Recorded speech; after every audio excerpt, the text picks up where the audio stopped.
nunca falha. A gente está nesse culto, olhando para 1 Coríntios 13, vendo as características do amor, segundo as Escrituras, tentando conhecer nesse mês, um pouco mais, o verdadeiro amor na pessoa de Jesus, na revelação dos atos, das conversas, da cosmovisão de Jesus a respeito do amor, até para desmistificar o amor que a gente conhece no mundo, que é um amor tão errado, tão prejudicado. Queria que você abrisse sua Bíblia no Evangelho de João, no capítulo 8.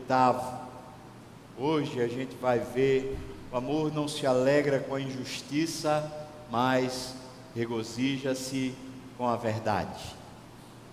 O amor não se alegra com a injustiça, mas regozija-se com a verdade. Nós vamos ler no Evangelho de João, no capítulo 8, desde o versículo 21 até o final do capítulo 8. Mas a perícope desse texto, ela começa bem antes, desde quando Jesus começou a ser perseguido na última semana dele em Jerusalém. Ele está se esquivando, está se esvaindo, está saindo no meio do povo, no meio da população, mas já há uma orquestração humana de matá-lo, e os guardas já saíram para prendê-lo, mas não conseguiram. E é claro que Jesus está sendo guiado pelo Espírito, e ele chega a ensinar várias vezes no templo naquela última semana, e ele só não é preso porque havia uma numerosa multidão. O contexto do texto que a gente está lendo é o seguinte: o povo, a multidão, começa a discernir que Jesus é o Cristo, e os fariseus e religiosos tentam dissuadir o povo, dizendo que ele não pode ser o Cristo, porque ele teria vindo da Galileia. Mas de fato Jesus não veio da Galileia, mas assim era o corrente, era o pensamento que ele teria nascido em Nazaré, na Galileia. Então estão debatendo a respeito disso. O povo ainda faz um cercado de proteção em torno de Jesus. É por isso que Jesus ensina e some. Aquela semana ele está dormindo em Betânia, e todos os dias ele vai até Jerusalém, uma caminhada mais ou menos de 11 quilômetros ida, 11 quilômetros volta, 22 quilômetros por dia na caminhada, e ensinando durante o dia. Jesus era um atleta, é ou não é?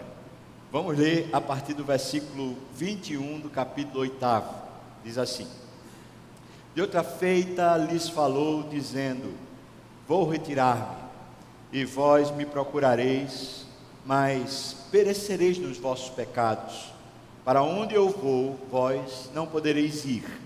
Então diziam os judeus: terá acaso ele a intenção de suicidar-se? Porque diz: para onde eu vou, vós não podeis ir. E prosseguiu: vós sois cá de baixo, eu sou lá de cima. Vós sois deste mundo, eu deste mundo não sou. Por isso eu vos disse que morrereis nos vossos pecados, porque se não crerdes que eu sou, morrereis nos vossos pecados. Então lhe perguntaram: quem és tu? Respondeu-lhe Jesus: que é que desde o princípio vos tenho dito? Muitas coisas tenho para dizer a vosso respeito e vos julgar. Porém aquele que me enviou é verdadeiro, de modo que as coisas que dele tenho ouvido, essas eu digo ao mundo. Eles, porém, não atinaram que lhes falava do Pai, de Deus Pai. Disse-lhes, pois, Jesus: quando levantardes o Filho do Homem, então sabereis que eu sou, e que nada faço por mim mesmo, mas falo como o Pai me ensinou. E aquele que me enviou está comigo, não me deixou só, porque eu faço sempre o que lhe agrada. Ditas estas coisas, muitos creram nele. Preste atenção nessa expressão do creram. Muitos daqueles circunstantes creram em Jesus, porque ele estava afirmando que ele era, eu sou. Agora do versículo 31. Disse, pois, Jesus aos judeus que haviam crido nele: se vós permanecerdes na minha palavra, sois verdadeiramente meus discípulos, e conhecereis a verdade, e a verdade vos libertará. Responderam-lhe: nós somos descendência de Abraão, e jamais fomos escravos de alguém. Como dizes tu, sereis livres? Replicou-lhe Jesus: em verdade vos digo, todo o que comete pecado é escravo do pecado. O escravo não fica sempre na casa, o filho sim, para sempre. Se, pois, o filho vos libertar, verdadeiramente sereis livres. Bem sei que sois descendência de Abraão, contudo, procurais matar-me, porque a minha palavra não está em vós. Eu falo das coisas que vi junto de meu pai, vós, porém, fazeis o que viste em vosso pai. Então lhe responderam: nosso pai é Abraão. Disse-lhe Jesus: se sois filhos de Abraão, praticai as obras de Abraão. Mas agora procurais matar-me, a mim, que vos tenho falado a verdade, que ouvi de Deus. Assim não procedeu Abraão. Vós fazeis as obras do vosso pai. Disseram-lhe eles: nós não somos bastardos, nós temos um pai que é Deus. Replicou-lhe Jesus: se Deus fosse de fato vosso pai, certamente me havias de amar, porque eu vim de Deus e aqui estou, pois eu não vim de mim mesmo, mas Ele me enviou. Qual a razão por que não compreendeis a minha linguagem? É porque sois incapazes de ouvir a minha palavra. Vós sois do diabo, que é o vosso pai, e quereis satisfazer-lhes os desejos. O diabo foi homicida desde o princípio, jamais se firmou na verdade, porque nele, no diabo, não há verdade. Quando ele profere a mentira, fala do que lhe é próprio, porque é mentiroso e pai da mentira. Mas, porque eu digo a verdade, não me credes. Quem dentre vós me convence de pecado? Se vos digo a verdade, por que razão não me credes? Quem é de Deus, ouve as palavras de Deus. Por isso não me dais ouvidos, porque não sois de Deus. Responderam, pois, os judeus e lhe disseram: porventura não temos razão em dizer que és samaritano e tens demônio? Replicou-lhe Jesus: eu não tenho demônio, pelo contrário, honra meu Pai, e vós me desonrais. Eu não procuro a minha própria glória, a quem busque e julgue. Em verdade vos digo, se alguém guardar a minha palavra, não verá a morte eternamente. Disseram-lhe os judeus: agora estamos certos de que tens demônio. Abraão morreu e também os profetas, e tu dizes: se alguém guardar minha palavra, não provará a morte eternamente. És maior do que Abraão, o nosso pai que morreu. Também os profetas morreram. Quem, pois, te fazes ser? Respondeu Jesus: se eu me glorifico a mim mesmo, a minha glória nada é. Quem me glorifica é meu Pai, o qual vós dizeis que é vosso Deus. Entretanto, vós não o tendes conhecido. Eu, porém, o conheço. Se eu disser que não o conheço, serei como vós, mentiroso. Mas eu o conheço e guardo a sua palavra. Abraão, vosso pai, alegrou-se por ver o meu dia, e viu e regozijou-se. Perguntaram-lhe, pois, os judeus: ainda não tens 50 anos e viste Abraão? Respondeu-lhe Jesus: em verdade eu vos digo, antes que Abraão existisse, eu sou. Então pegaram em pedras para atirarem nele, mas Jesus se ocultou e saiu do templo. Vamos orar. Ó Deus, como é mistério profundo a tua palavra, essa conversa de teu filho com homens que não conseguem ver nem ouvir. Ajuda-nos para que não sejamos como esses homens, que mesmo ouvindo a tua voz, não conseguem entender, não conseguem caminhar.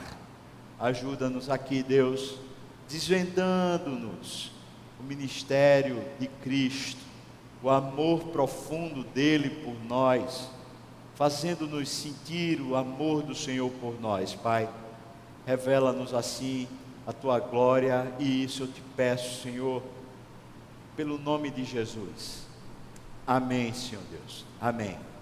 Eu queria que você entendesse junto comigo quais são as dimensões disso. Quando diz o amor não se alegra com a injustiça, a palavra injustiça essa palavra adikia no grego. Ela tem essa ideia de iniquidade. Quando a gente lê a palavra injustiça, no curso desses dias que a gente vive, a gente sempre pensa naquelas questões de direitos pessoais, direitos humanos, dos ricos, dos pobres, as tensões sociais que existem e as questões das injustiças sociais. Não é isso que se trata a palavra de Deus.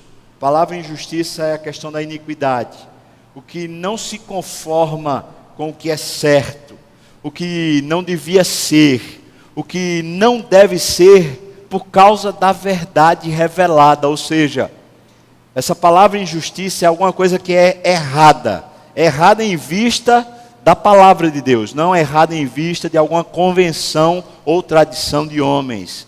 Injustiça. Tudo que é contra a verdade daqui a pouco a gente vai ver, é injusto. Portanto, qualquer coisa que seja contra a verdade é injusto, mesmo que talvez fira alguma tradição ou algum direito que supostamente nós tenhamos. Mas a palavra verdade, essa palavra aletheia, a gente precisa discerni-la à luz da própria Bíblia. João 17:17 fala que a verdade é a palavra. Por isso Jesus diz: firma-os na verdade. A tua palavra é a verdade. João 17:17. O que é contra a palavra é adiquia, é injustiça, é iniquidade. Por isso a verdade tem um padrão estabelecido. A verdade não é mensurada a partir nem da sociedade, nem do tempo que a gente vive, nem muito menos pelo nosso conhecimento. A verdade é maior do que qualquer um de nós e é maior do que todo o curso da nossa existência. Jesus resume a verdade lá em João capítulo 14, versículo 6, dizendo: eu sou o caminho, a verdade e a vida. A verdade é uma pessoa e ele é o Logos de Deus. Por isso a gente começou o culto lendo João capítulo 1, quando diz que ele desde o princípio é o Logos, é o verbo, é a palavra. Cristo é a encarnação e a personificação da palavra. Ele é a palavra andando, ele é a palavra em forma de gente. Ele é o próprio Criador se fazendo carne. É isso que está revelado nas Escrituras. O que a gente precisa entender é que não há nenhuma das nossas verdades completas. E eu não estou falando aqui que a gente pode cair no relativismo, como é o sinal dos nossos tempos. Porque se a gente cai no relativismo, tipo assim, cada um tem a sua verdade, a gente fica ainda mais pobre. O que eu estou dizendo é que conquanto nós conheçamos a verdade, talvez quem aqui é crente, como eu, mais antigo, que tem mais experiência com a Bíblia, talvez nós tenhamos uma série de conhecimentos sobre a verdade, mas cada ponto da verdade que conhecemos é apenas um ponto, e posso dizer que nesse ponto que conhecemos a verdade, nós somos fragmentados a tal ponto de não conhecer toda a verdade a respeito daquele ponto. Sendo assim, nós é que somos limitados a respeito da verdade, por isso a verdade não nos subjuga, mas a verdade nos esclarece. A verdade não é um ponto a ser esclarecido, a verdade ela é maior do que nós e é como se fosse um holofote que esclarece quem somos. Por isso a gente não busca a verdade para saber da verdade, a gente busca a verdade e ao conhecer a verdade nós nos conhecemos, porque a verdade revela quem somos. Por isso, o padrão que sempre vai analisar quem somos é uma verdade maior do que nós. Essa verdade está em nós, não é nossa, não somos proprietários dela, não temos como limitá-la nem padronizá-la, porque ela é maior do que nós, mas ela se fez dentro de nós. Lá em Romanos capítulo 10, a Bíblia diz que a palavra está bem perto de vós, está dentro de vós, está no vosso coração. Então eu posso crer que essa mesma palavra que é Cristo, essa mesma palavra que é o verbo criador do universo, ela está, à medida em que eu fui adotado, à medida em que eu fui salvo por Jesus Cristo, essa mesma palavra está dentro de mim. E quando eu a leio nas Escrituras, eu não a leio como se fosse um objeto fora de mim, eu a leio como uma coisa real dentro de mim. Eu descubro e discerno quem sou à medida que leio as Escrituras. Por isso, a leitura da Bíblia não é simplesmente a gente tentar conhecer a verdade, como se a gente tivesse bons critérios, uma boa exegese, uma boa hermenêutica, uma capacidade de elucidação textual, e à medida que a gente vai entrando nas Escrituras, a gente vai se apropriando da verdade. Esse exercício, que eu vou chamar aqui de acadêmico, por me faltar outra palavra, esse exercício acadêmico, na verdade, ele é pobre em si mesmo, porque esquadrinha as Escrituras como se ela fosse possível esquadrinhar, mas ela não é possível de ser esquadrinhada, ela é quem nos esquadrinha. Nós nos chegamos a uma coisa que é maior do que nós, e à medida que nós a lemos, ela nos lê, nos avalia e nos ensina. Essa é a verdade. O texto que a gente leu mostra esse cenário onde existe a injustiça e existe a verdade. E foi difícil porque é um texto tão comprido, é tão grande a história toda desse texto, que para narrar a gente teria que ter bastante tempo. Isso dava um seminário, dava um encontro assim de um final de semana, para a gente estudar assim tipo sexta, sábado e domingo nos 4 cultos. Só para a gente pensar a respeito disso. Mas eu, na minha pobreza, vou tentar me limitar e tentar chegar a algum conhecimento do que esse amor se revela para nós, nessa porção que nós lemos. Você reparou a tensão que está existindo? Os judeus, aqui representados pelos religiosos, pela camada mais culta da sociedade e os maiores conhecedores da Bíblia, esses judeus estão rivalizando contra Jesus. Eles estão dizendo que Jesus é um endemoniado. Eles estão alegando isso para o povo, mas não só endemoniado, que Jesus é um farsante, que é um mentiroso. Jesus está se apropriando de um nome que nenhum ser humano poderia se apropriar. E isso está causando muita indignação no povo judeu. Pense se, por exemplo, alguém que você conhece, talvez um político desses, talvez um ator famoso desse, que está aí na mídia, chegasse e fizesse a seguinte declaração nas redes sociais: eu sou Deus. Se alguém dissesse isso para nós que somos crentes, nós nos sentiríamos aviltados, ofendidos, e nós chamaríamos essa pessoa de anticristo, porque para nós é impossível que alguém diga eu sou Deus. Da mesma maneira, na cultura daquela época, quando Jesus afirma que eu sou, ele usa essa expressão, que é o nome de Deus em hebraico. Quando ele usa eu sou, ele está dizendo, Deus está aqui. Vocês estão vendo Deus. Vocês estão convivendo com Deus. E não há quem suporte a ideia. Irmãos, esse é um mistério. Mas é um mistério profundo da vida com Deus. Quem suporta a ideia de viver com Deus? Do eu sou estar de fato presente. Jesus está dizendo para o povo todo agora, porque ele já está pertinho de morrer: vocês estão convivendo com o Deus revelado, com o Deus que se fez carne. Ele vai ser julgado precisamente por essa afirmação. E ele vai ser condenado como herege, como alguém que está falando uma mentira, um falso.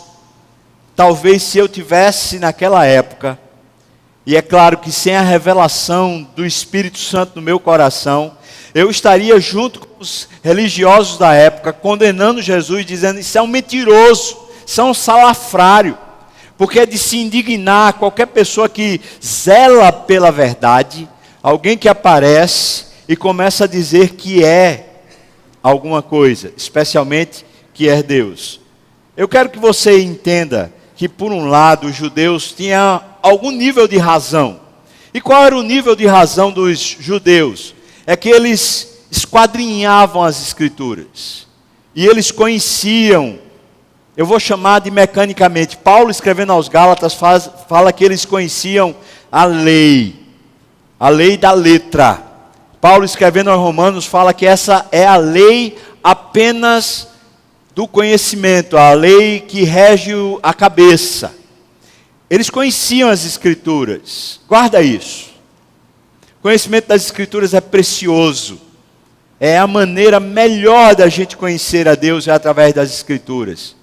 Mas qualquer ser humano, seja lá na época de Jesus, seja na nossa época, seja alguém que é douto, ou seja alguém que é pouco douto, mas ignorante, nós temos uma tendência de tentar enclausurar e enjaular a verdade.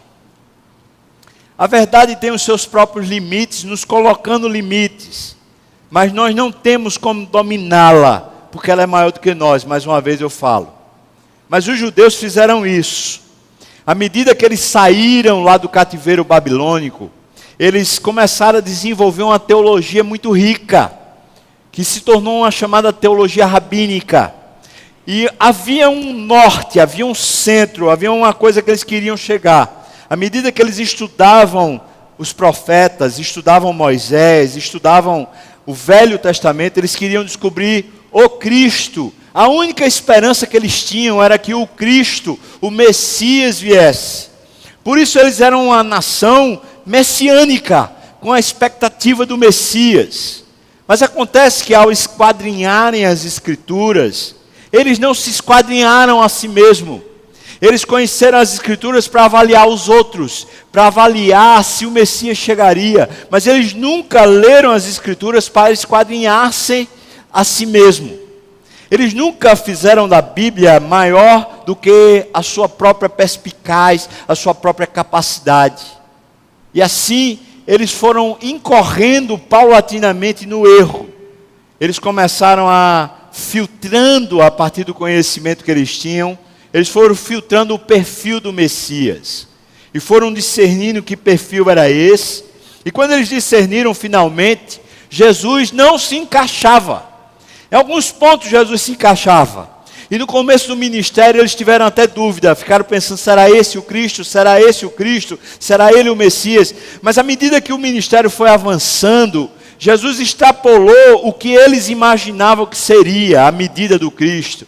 E quando Jesus extrapolou, quando Jesus se revela o Messias espiritual de Israel, aquele que não vai salvar a nação no sentido humano, nacional, mas que vai salvar um povo de propriedade exclusiva de Deus, vai salvar espiritualmente aquele povo.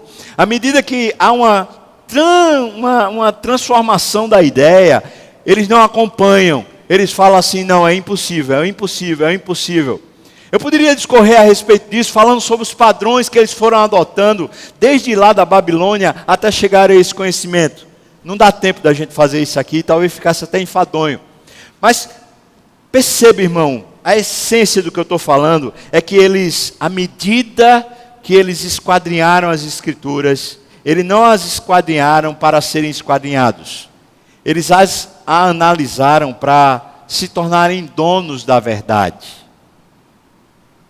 E à medida que eles se tornaram donos da verdade, Deus não cabia mais.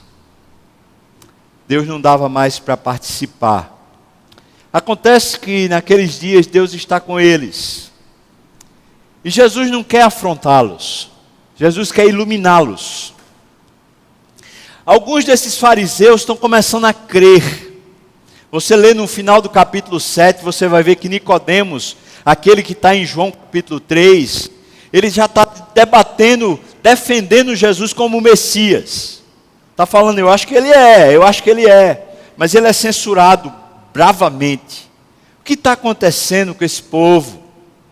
Jesus está fazendo algumas assertivas. Ele está tomando propriedade de quem ele é. Preste atenção. Veja o cuidado de Jesus conosco. ele diz: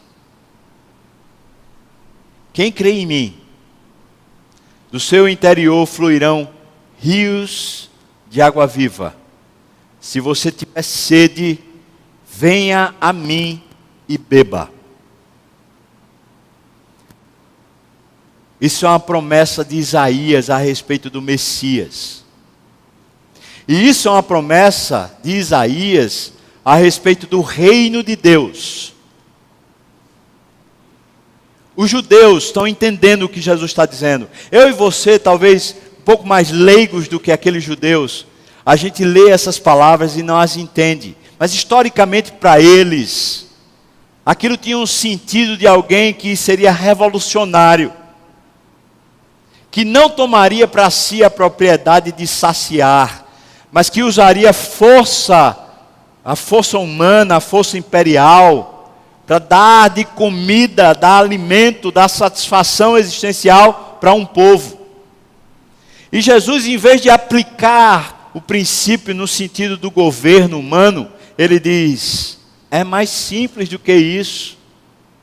Em qualquer governo, em qualquer regime, em qualquer situação, se você crer, você pode ser saciado por mim. Eu tenho água para lhe dar. Eu posso lhe satisfazer. E diz mais, você será tão saciado, mas tão abundantemente saciado, que as águas começarão a fluir de dentro de você em direção ao mundo. Os judeus ouvem isso e falam assim: como Jesus diz eu sou? Ele não pode usar eu sou, porque só quem pode usar eu sou é o Deus Pai. Mas Jesus está dizendo eu sou. Depois, capítulo 8, depois que houve aquele entrevero com a mulher que foi pega em adultério, talvez você conheça o texto. Um pouco mais adiante, Jesus vai e afirma: eu sou a luz do mundo. Mais uma vez eu falo, irmão, Jesus não está afrontando, Jesus está revelando. A verdade que Jesus está trazendo é uma revelação, a fim de que aqueles que creem se apropriem e vivam no deleite de estarem guardados e protegidos por Ele espiritualmente. Veja o que Ele diz: quem crê em mim não andará em trevas. Eu sou a luz do mundo.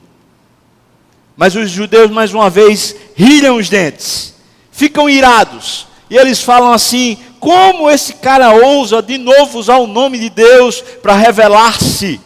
Então eles entram numa linha de choque contra Jesus, e o texto que a gente leu já está nessa linha de choque. Eles começam a questionar Jesus, dizendo assim: o seu testemunho é falso. Como é que você pode dar testemunho de você mesmo? E Jesus então diz: meu testemunho não pode ser falso, porque não só sou eu que dou testemunho de mim, quem dá testemunho de mim é meu Pai. E quando Jesus usa a palavra Pai, o texto diz para nós aqui em João 8 que lemos, que os judeus que estavam lá não conseguiam entender a quem ele se referia, porque para eles estava tão obscuro o entendimento que eles ficavam pensando assim: esse cara está falando de José? Será que é José lá, aquele pai lá humano? Como assim? José não era ninguém importante, não era um rabino, não era um conhecedor, não era um douto. Por que ele está falando do pai dele? Mas Jesus está dizendo assim: olha, presta atenção, eu não posso ser falso. Como eu serei falso se quem dá testemunho de mim é meu Pai? E ele diz: olha, na lei de vocês, eu acho bem legal porque Jesus usa a verdade deles. Não a verdade das Escrituras, mas a verdade deles, a tradição que eles tinham. E fala assim: na lei de vocês, se duas pessoas derem testemunho a respeito de alguém, isso é verdade. Ou seja, para vocês, os critérios humanos são esses. Eu estou cumprindo esses critérios. Mas eles não conseguiam ver, porque a afronta continuava lá.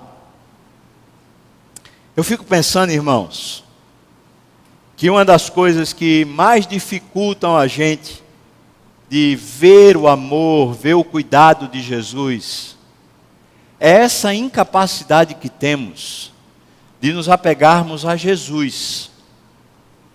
é mais fácil nos apegarmos às verdades que nós gerenciamos. Porque as verdades que nós gerenciamos, elas não precisam de quebrantamento. Pelo contrário, elas precisam só de orgulho.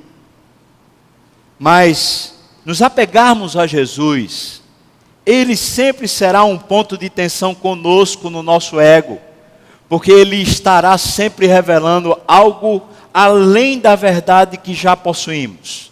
Não uma nova verdade, mas uma verdade superior, que fará uma confrontação e um esclarecimento mais profundo a respeito da verdadeira verdade. E quando isso acontece, existe um choque, a crise. Aquele tempo onde a gente fica meio perdido. Quem aqui é de igreja há mais tempo, com certeza já provou isso. Aqueles momentos em que você vem numa linha, vem num pensamento e de repente alguma coisa interrompe isso. Um acontecimento. Por exemplo, um pastor que você seguia com ele cai em adultério. Ou ele de repente sai do ministério, sai da igreja e você fala: meu Deus, como assim? E a sua cabeça fica assim, girando. E de repente, você começa a conviver numa nova situação de vida, um novo ensino começa a ter e você fala assim: não, porque não cabe.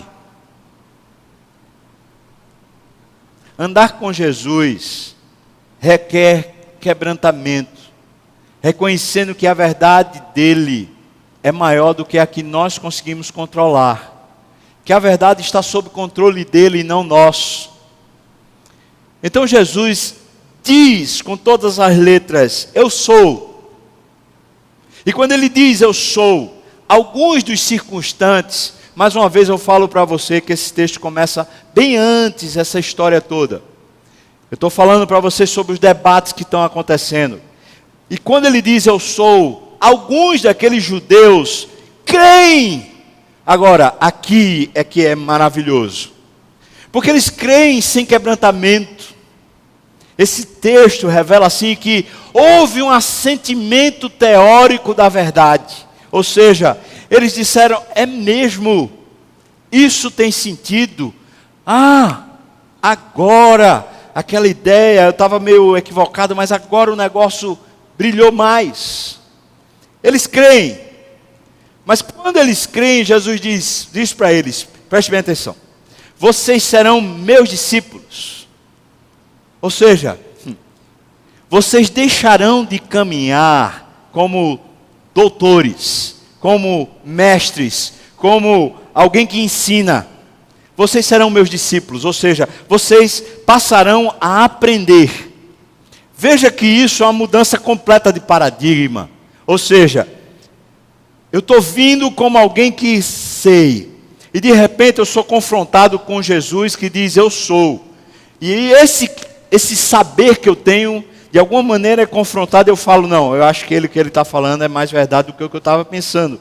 É maior do que o que eu pensava. E eu falo: é verdade, é isso mesmo, eu acho que eu vou crer nesse negócio. Mas aí Jesus diz: não. O que vocês estão fazendo é a mesma coisa de antes. Vocês estão pegando algum ingrediente novo, estão acrescentando e estão de novo gerando domínio de vocês sobre a verdade. A verdade não pode ser manipulada por vocês. Eu quero que vocês sejam meus discípulos. E meus discípulos, eles guardam a minha palavra. Meus discípulos, eles pegam a palavra e a aprendem continuamente. Ou seja, eu a ensinarei. Ou em outras palavras, eu ensinarei a palavra a meus discípulos do comecinho do beabá até o final. O que está escrito lá em Filipenses capítulo 1, versículo 6 é: aquele que começou a boa obra em nós, há de completá-la até o dia de Cristo. E quem começou a boa obra foi Cristo lá na cruz. E o seu Espírito que foi nos dado e que habita em nós, veio para nos iluminar e nos guiar a toda a verdade. A palavra falada e proferida por Jesus. E o verdadeiro discipulado ensinado por Jesus é ensinar a guardar, não ensinar a saber, mas ensinar a guardar todas as coisas que Jesus Cristo tinha ordenado. Então entenda comigo, irmão, Jesus quando pega o crer de alguém, quando alguém diz eu creio, não é para saber a respeito, mas é para começar a aprender com ele a verdade. Mas os judeus dão uma ré, eles estiram, ele fala assim, não, peraí, como é que agora eu vou sair do meu status, porque eu era o cara que sabia, e agora eu vou virar discípulo. Entende, irmãos, é como se você pegasse um doutor, um PhD, o cara que é o bambambam na universidade, chegasse na igreja e falasse, rapaz, você não sabe de nada, agora você vai ter que começar a aprender. Ele fala, peraí, mas tem muita coisa que eu sei, que eu posso ajudar. Dá uma ré. A verdade, mais uma vez, ela é maior do que nós. Ela não pode ser, de alguma maneira, segurada, manipulada, preservada por nós. Porque ela é um processo de revelação de Cristo dentro de nós. Ela é a revelação de quem somos, porque a palavra está bem dentro de nós. Está no nosso coração, se é que cremos, de verdade. É por isso que quando eles dão ré, Jesus disse, se vocês conhecessem a verdade libertaria vocês. Então eles falam assim, sabia, esse cara tinha que azedar o negócio todo, porque esse cara nunca se contenta com a gente, nunca, sempre ele está, parece que confrontando, chegando a um lugar mais profundo dentro da gente. Que história é essa, Jesus? Nós nunca fomos escravos de ninguém, o senhor está doido, é. Veja, esses caras são os que creram. Mas Jesus está dizendo, vocês creram, mas vocês não podem manipular, nem se tornar dono, vocês têm que estar debaixo, eu ensinando. E quando ele diz isso, os caras falam assim, não. Então Jesus diz, conhecereis a verdade, ela vos libertará. E eles falam, nós somos livres, tá? Então Jesus disse, todo aquele... irmão, essa é uma palavra tão poderosa. Todo aquele que comete pecado é escravo do pecado. Isso é verdade. Isso é Jesus falando. Pensa na dimensão disso na nossa vida. Qualquer coisa que nos domine, qualquer coisa que nos leve a ofender a palavra de Deus, a justiça de Deus, é pecado. Mas não é só pecado, ele diz assim, revela que você é escravo do pecado. Eu sei que você que conhece a Bíblia pode dizer assim, mas todo mundo peca, e eu vou dizer, é verdade também. Em 1 João fala, se dissermos que não temos cometido pecado, fazemos Deus mentiroso e a verdade não está em nós. Então existem verdades que se contradizem? Não! Elas se complementam. O que Jesus está dizendo é que caminhar com Ele na verdade será sempre um processo libertador. Porque a verdade é a única maneira de Deus libertar a gente do pecado. Não, a expressão do amor não é simplesmente o elogio, o afago, o carinho e o colo. Não! A expressão do amor de Deus é muitas vezes revelar o ponto de tensão que existe dentro de nós, as escravidões que estão dentro de nós, e às vezes nós nem as percebemos. Pensa aqui comigo, qual seria para você a escravidão desses homens, desses judeus? Eu posso dizer para vocês, baseado em Jesus, que a ética deles, o comportamento deles era o melhor padrão que havia. É Jesus que diz isso, por isso eu posso dizer. Esses caras têm uma vida impoluta, uma vida padrão. Os caras são bons no comportamento, são bons na doutrina, eles são bons no conhecimento. Qual seria o pecado desses caras? Como Jesus está acusando eles, ou está esclarecendo a eles que eles são pecadores? Eles não aceitam e falam assim: olha só, nós temos por pai Abraão. Aí Jesus disse: se vocês fossem filhos de Abraão, vocês não iam querer me matar. Agora, irmãos, Jesus está falando com os que creram. Veja que coisa. Os caras creram, mas ainda estão tensionados dentro de si, porque a verdade de Jesus precisava rompê-los. Precisava haver quebrantamento contínuo, mas eles estão retendo a verdade pela injustiça. E é isso que eu queria dizer para você. O pecado mais revelado nesse texto, ele não é moral, não é um pecado de eles estarem fazendo alguma prostituição, alguma mentira. O pecado revelado nesse texto também não é um pecado social, alguém que está fazendo, sei lá, uma corrupção, alguém que está enganando, defraudando o outro. Não é. O pecado que está revelado nesse texto é um pecado praticado apenas no coração, mas ele é praticado.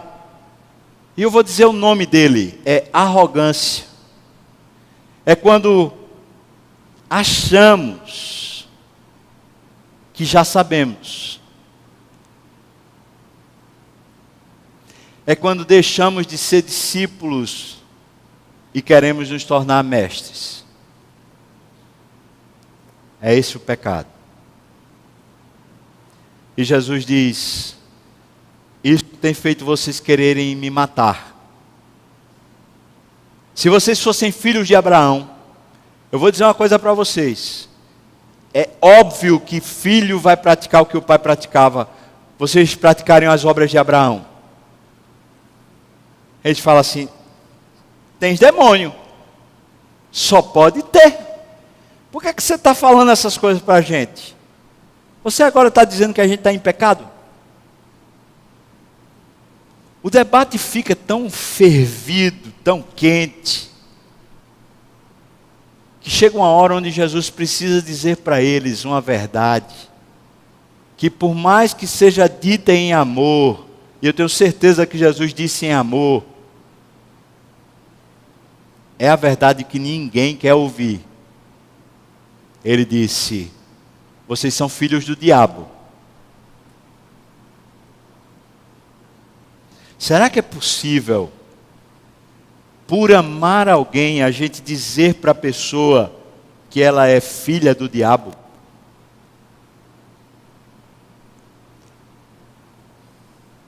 Será que é possível a gente, com o coração quebrantado, ouvir Jesus falando conosco sobre a nossa vida de pecado, e isso continuar gerando em nós quebrantamento, em vez de gerar em nós a mentira arraigada de justificativas e justificativas pessoais? Será que é possível? Por que eu estou falando isso? Porque nesse texto, a injustiça igual à iniquidade, ela é praticada justamente porque eles estão vivendo no pecado, e à medida que é revelado que eles estão no pecado, eles não aceitam a ideia de que estão em pecado. E é isso a injustiça. E você e eu precisamos entender que existe uma distinção entre pecado e iniquidade. Pecado é o ato que fazemos contra Deus. A iniquidade é a intensidade desse ato. Deixe-me explicar isso um pouco melhor. Imagina que alguém pega e faz um ato promíscuo, tem uma relação sexual fora do casamento. É pecado.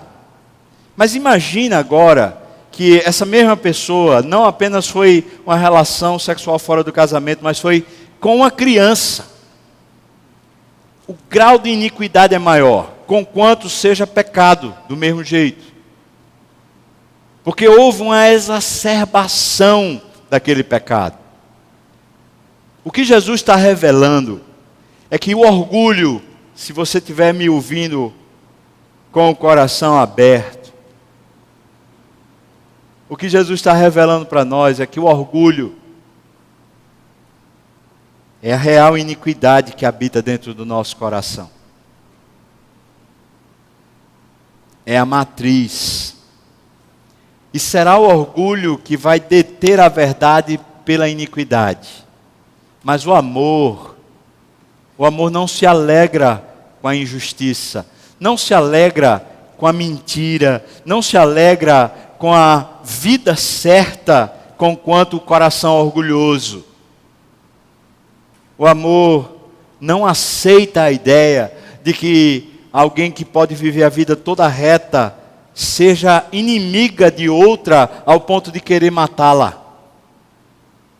O amor nunca vai se alegrar com a ideia de dissensão, facção, de gente que é contra a outra, supostamente, por causa da verdade.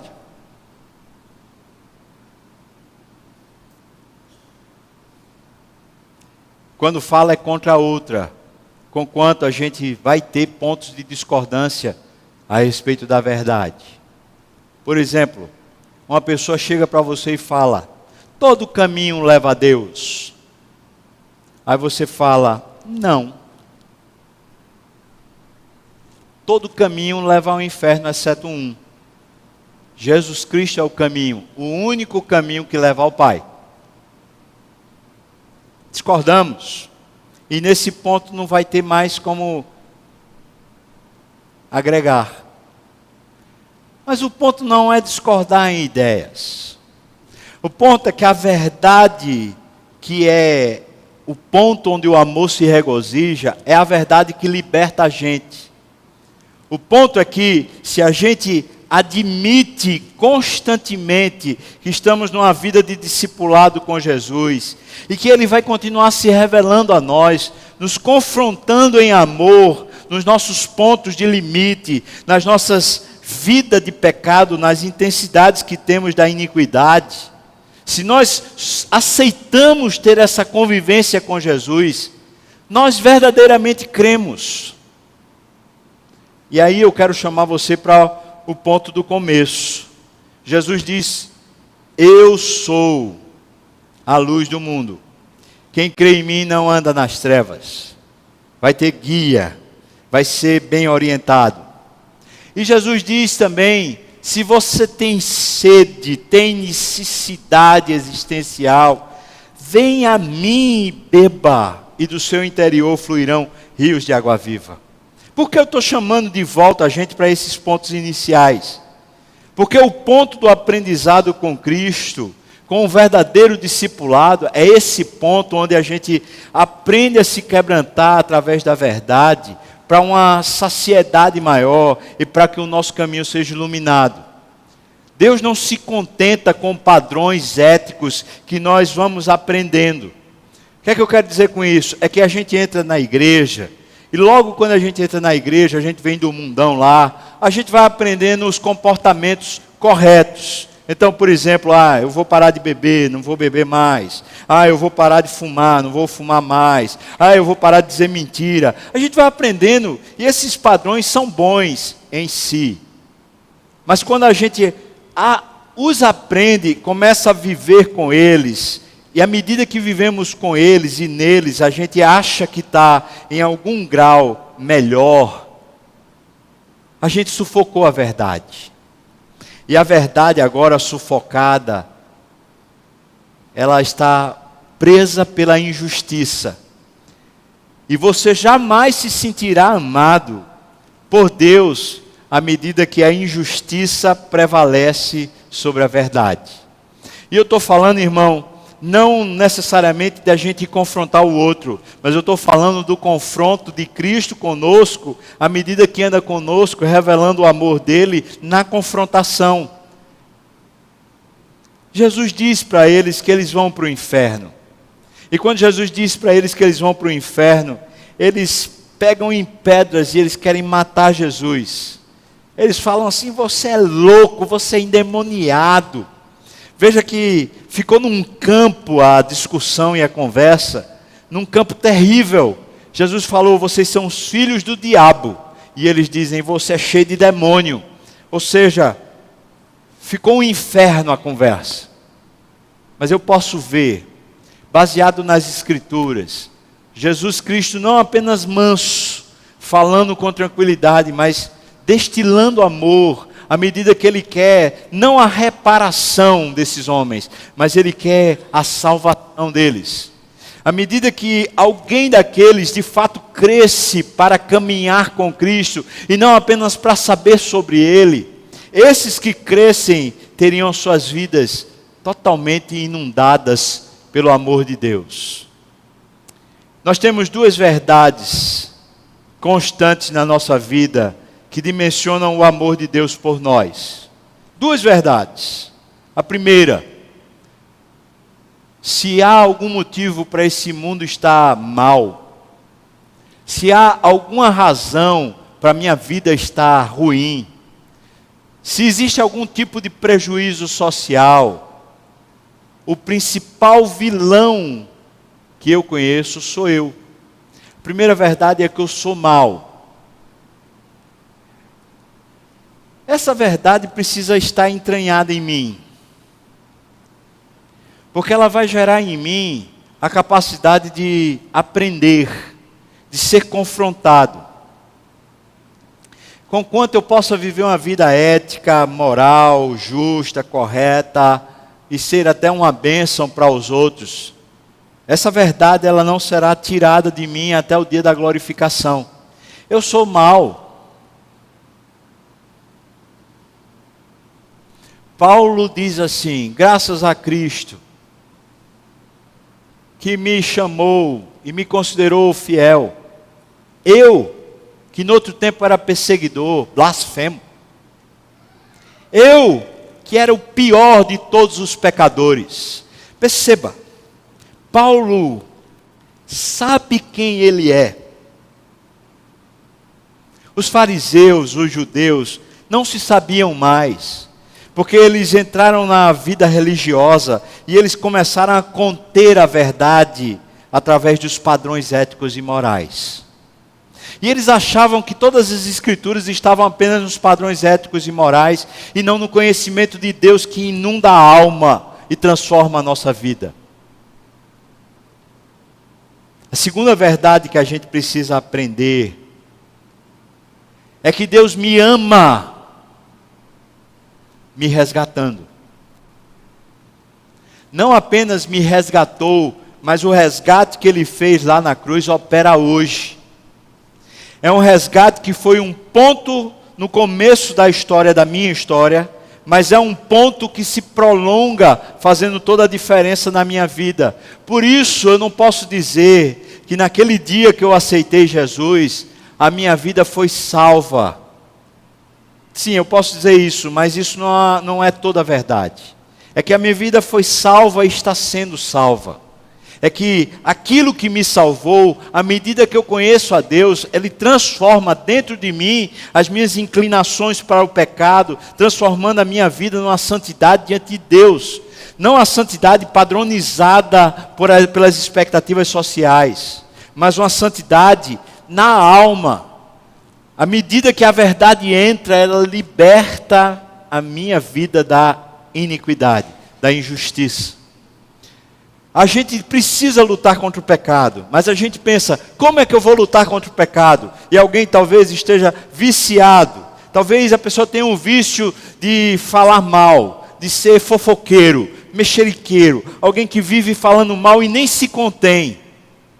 E a pessoa pensa de repente assim, ouve no culto, ou está num momento devocional e fala, poxa, eu preciso aprender a parar de falar mal das pessoas, eu preciso ter um melhor comportamento a respeito disso, e começa a reprimir isso e dizer, não, Deus me ajuda, eu não quero mais falar mal, e fica evitando, e põe guarda na minha língua, Senhor, põe freio na minha boca, e fica nesse negócio. Paulo, escrevendo aos Colossenses, fala, as regras que vamos criando para evitar o pecado, eles não têm valor algum contra a sensualidade. Ou seja, vai chegar uma hora que esse negócio vai brotar em outra esfera da vida da gente. Porque não foi a verdade que nos libertou. Foi apenas a censura ou a autocensura humana e a gente tentando ser santo. Deixe-me dizer, irmãos, a palavra fala que o que liberta a gente da prática pecaminosa é a verdade. E a verdade sobre nós, não a verdade que seguramos, mas a verdade que é revelada dentro de nós. Isso quer dizer que à medida que eu caminho com Jesus, Jesus certamente me confrontará com as situações do dia a dia. E Ele quer se apresentar a mim nessas situações. Quando a coisa acontece boa e eu gosto, mas também quando a coisa acontece ruim e eu sou de alguma maneira prejudicado ou sou de alguma maneira criticado. A revelação de Cristo para mim vai se dar por meio das Escrituras, mas na experiência da vida. Ou seja, eu não posso achar que eu lendo as Escrituras e memorizando os versículos, eu já vou conhecer a verdade. Porque esse conhecer a verdade é a verdade que está dentro de mim, conquanto não seja eu possuidor dela, mas ela possuidora de mim mesmo. E sendo assim, à medida que eu a conheço, como a Bíblia sendo aplicada às circunstâncias gerais, específicas, às minúcias do dia a dia, a Bíblia se tornando a hermenêutica da minha vida, a Bíblia se tornando aquela que esquadrinha o meu pensar, esquadrinha o meu deitar, esquadrinha o meu levantar. O que a Bíblia diz para nós no livro dos Salmos, logo no primeiro capítulo, diz que o homem que é bem-aventurado, o homem que é pleno, que é satisfeito, ele ama a palavra do Senhor, ele se deleita, ele está buscando a palavra do Senhor constantemente. Mas ele não o faz porque ele quer apenas ser detentor da verdade, ele faz porque a Bíblia está sendo um manancial de água viva. E Jesus está dizendo isso para nós. Se você crê, veja a verdade que Jesus apresenta. Se você crê, venha a mim e beba, você está com sede, eu sou capaz de liquidar essa conta. Eu sou capaz de gerar em você uma satisfação verdadeira. Venha a mim. Mas quanto vamos a Jesus? E será que não é isso, irmãos, que tem impedido a gente de ter uma vida muito mais profunda com Deus, muito mais real com Deus, porque nós administramos a palavra de Deus dentro de um ponto da nossa história que é do conhecimento, e não dentro de uma hermenêutica que faz a vida mudar. A palavra que é usada muitas vezes é uma cosmovisão cristã, mas não se trata apenas de um saber e um pensar cristão, se trata de uma nova vida que é gerenciada pelo Espírito e a revelação das Escrituras, que vai gerando dentro de nós uma libertação real da vida de pecado. De tal maneira que a gente deixa de pecar, não porque a gente ficou lutando contra o pecado, mas porque à medida que a verdade de Deus foi enchendo a nossa alma e foi nos confrontando lá dentro, em pontos que a gente nem conhecia, aqueles pecados que antes a gente não conseguia dominar, eles estão dominados pela verdade, não dominados por nós, mas dominados pelo Espírito, não dominados pela nossa capacidade, mas dominados por Deus dentro de nós, fazendo-nos libertos daqueles vícios ou daquelas obras que eram tão necessárias ao longo da nossa vida. Um amor que não se alegra com o pecado, mas regozija-se com a liberdade de uma vida plena a partir de Deus. Jesus queria isso para aqueles homens. E ele fala: vocês acham que não creram. Vocês acharam que creram, mas eu acho que vocês não creram. Porque se vocês crescem, vocês seriam meus discípulos. E a verdade então continuaria libertando vocês.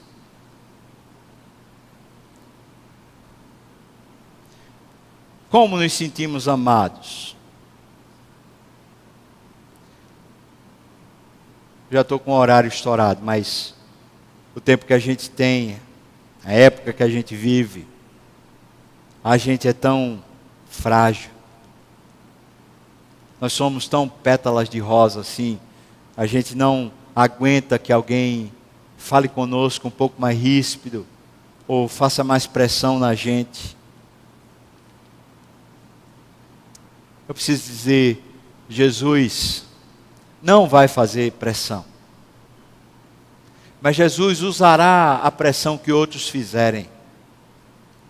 Jesus usará os desfeitos de outros, as desventuras da vida. Jesus usará todas as coisas para cooperar para o nosso bem, para sermos conformes à imagem de Cristo. Jesus sabe como nos libertar, e essa é a revelação do amor. Porque o amor não consegue se alegrar vendo o outro morrendo no pecado. Mas ele se alegra quando a verdade traz luz e liberta. Você tem se sentindo amado por Deus? Você tem sentido que Deus continua falando com você e confrontando a sua vida, especialmente sua vida de pecado? O diabo faz isso, mas ele faz maliciosamente, gerando culpa e tensão, fazendo a gente pensar que o nosso relacionamento com Deus acabou. Mas Jesus não. Jesus confronta dizendo: vem para mim. Olha, isso não está legal. Vem aprender comigo. Chega aqui, senta no colo. Vamos caminhar junto. Você tem se sentido amado, irmão? Talvez as piores circunstâncias sejam aquelas em que a gente vai se sentir mais amado por Deus. Lembro-me da época que eu sempre me refiro, 1 ano e meio que eu vou dizer, dentro daquilo que eu lembro na minha história, foi o pior tempo de toda a minha vida até hoje, mesmo comparando com o tempo que eu levei o tiro. Lembro-me de as madrugadas, me acordar suado e ficar ajoelhado naquele sofá da sala, chorando e dizendo: Deus, eu não entendo,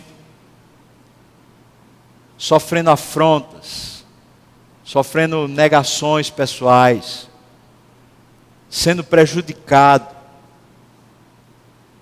sendo mal falado.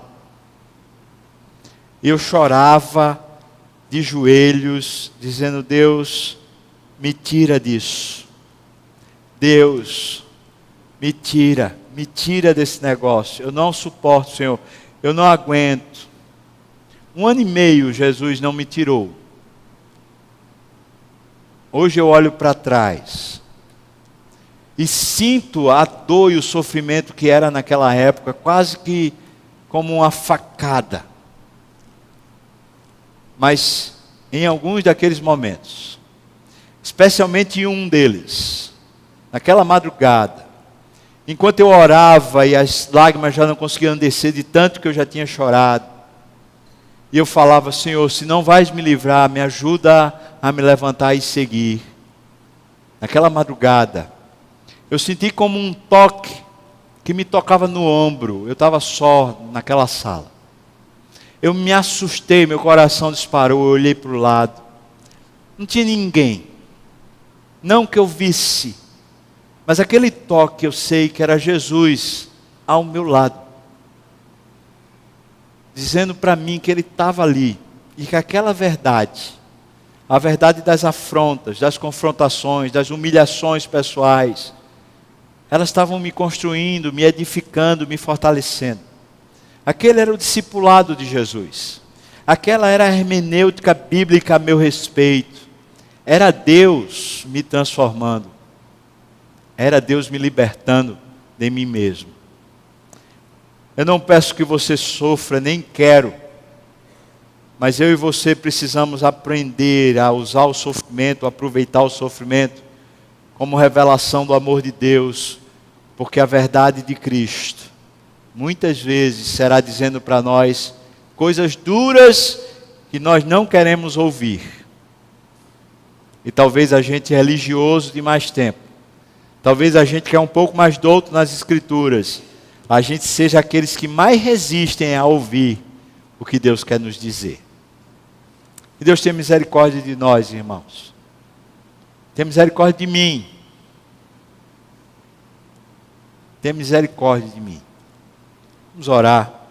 E se você quiser orar junto comigo, dizendo para Deus: abre o meu coração, Senhor, para caminhar contigo em aprendizado, para conhecer a verdade me libertar por dentro, a verdade me santificar, porque a tua palavra é a verdade. Se você quer orar comigo dizendo isso para Deus e abrindo o seu coração para o mover de Deus, ou pedindo a Deus que abra o coração para esse mover, eu queria convidar você a ficar de pé, irmão, para a gente orar junto e pedir isso a Deus junto. Quem sabe a gente pode ter, não o sofrimento, mas a boa confrontação de Cristo, nos trazendo uma santidade ainda mais profunda e uma vida ainda mais liberta. Convidar você a ficar de pé, caso você queira orar comigo. Ó Senhor,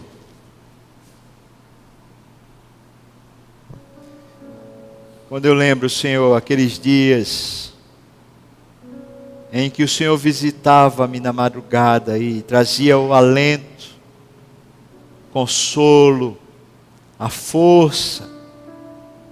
Ah, Senhor, que saudade da tua presença. Obrigado, Deus, porque o Senhor faz todas as coisas cooperar para o nosso bem, para a nossa edificação. Ó Deus, tu sabes, cada um de nós passa por momentos de acidez, de dureza, mas também passamos pelos quebrantamentos, Pai. E agora estamos te dizendo, ó Deus, abre um pouco mais o nosso coração, ajuda-nos a, crendo no Senhor, seguirmos Cristo, conhecendo-o de verdade. Ó Jesus, tu que és o Deus Emanuel, o Deus conosco que jamais para de trabalhar, que jamais se esquece, que jamais deixa de amar. Ensina-nos o teu caminho, revela-nos a tua verdade. Revela-nos a verdade, Senhor, sobre nós, sobre a vida. Ajuda-nos a crer e a termos a saciedade na alma. Ajuda-nos, Senhor, a crer e termos luz para os nossos pés. Abençoa-nos, Senhor, com quebrantamento. Nosso coração pronto para seguir os teus passos. Ó Pai, isso eu te peço no nome de Jesus. Amém.